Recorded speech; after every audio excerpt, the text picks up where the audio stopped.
My ex-fiancé cheated on me with my best friend. When she tried to end it, he raped her. I still don't know how to move on. I really need to get this off my chest. This has been eating me away. I finally decided to go to therapy about it, but I still feel I need to vent it out with someone else, so here I am. I am changing details since some of my real-life friends use this website. 3 years ago, I moved from my hometown to a town that was days away. I got a really good job offer, and me and my fiancé at the time always wanted to move out of our hometown. She was the one that put the idea in my head, so I proposed. And we decided to do long distance while I got things settled, and she could eventually move with me. We were together for 6 years. But things, of course, never plan out like you hope. That first year was horrible for both of us. A lot of bad things happened. My brother died, and her mother died around the same time frame. Due to the passing, she also changed her mind about moving with me, which was a huge point of conflict for both of us as she was the one that kept pushing me to find a job out of state. I could see the writing on the wall, and I was really desperate to keep her in my life. That's when 2 of my best friends got involved. One is still my best friend, and the other one is scumbag. I asked them to keep an eye on her. The reason for that was because my ex doesn't have many friends, which was another thing we would fight a lot. She would say things like how our friend group were just friends of mine that were nice. So I was afraid she was going to be lonely. On hindsight, that was a stupid thing to do, but I was really desperate. I never felt jealousy or anything in that area since they were my best friends since we were children. I really trusted them. So they would send her a message here and there, invite her to parties they would throw, things like that.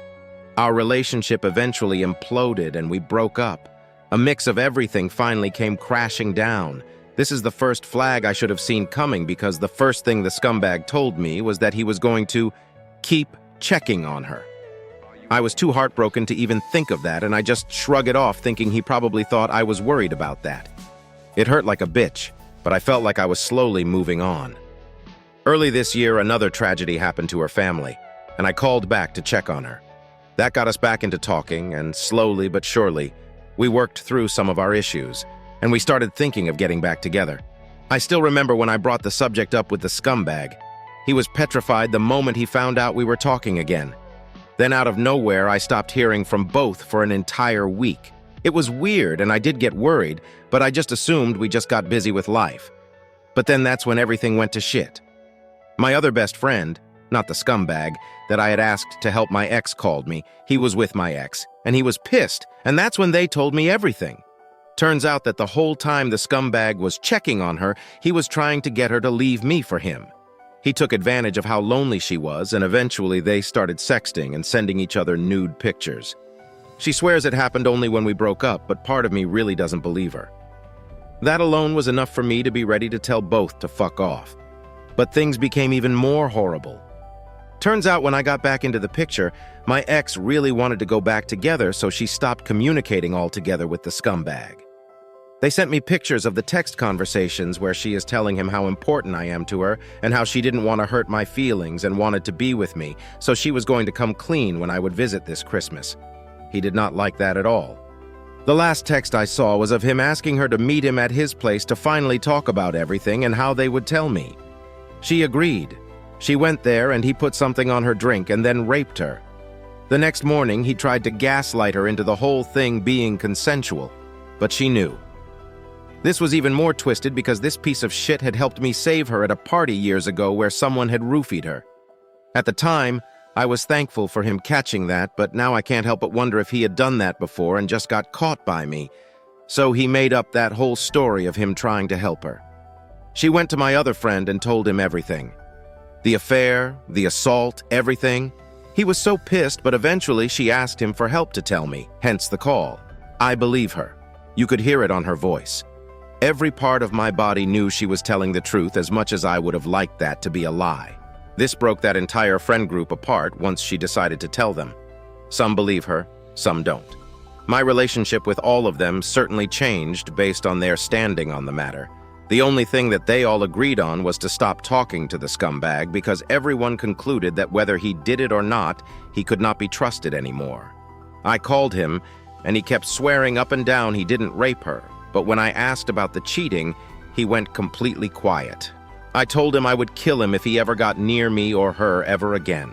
She didn't want to press any charges due to the fear of more people not believing her.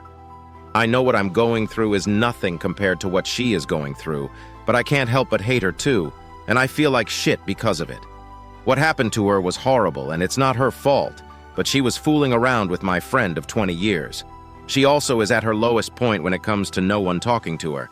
She has a couple of friends now, but no one that knows what happened.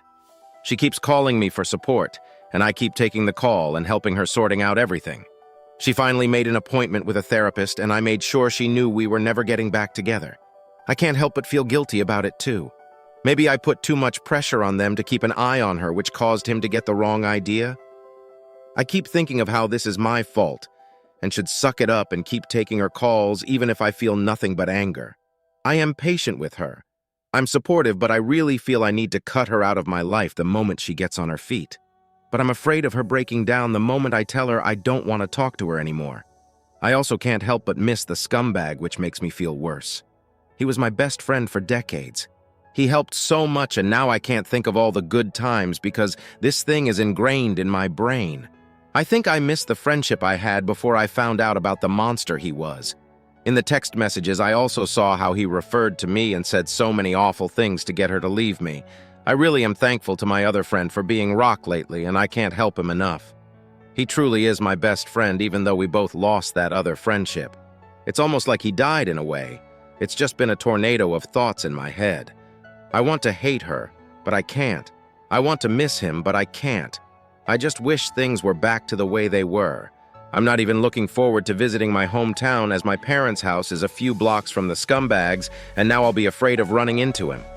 I will get through this, as I have gone through tough times. I'm already seeking help and working through this. I just really needed to get this off my chest.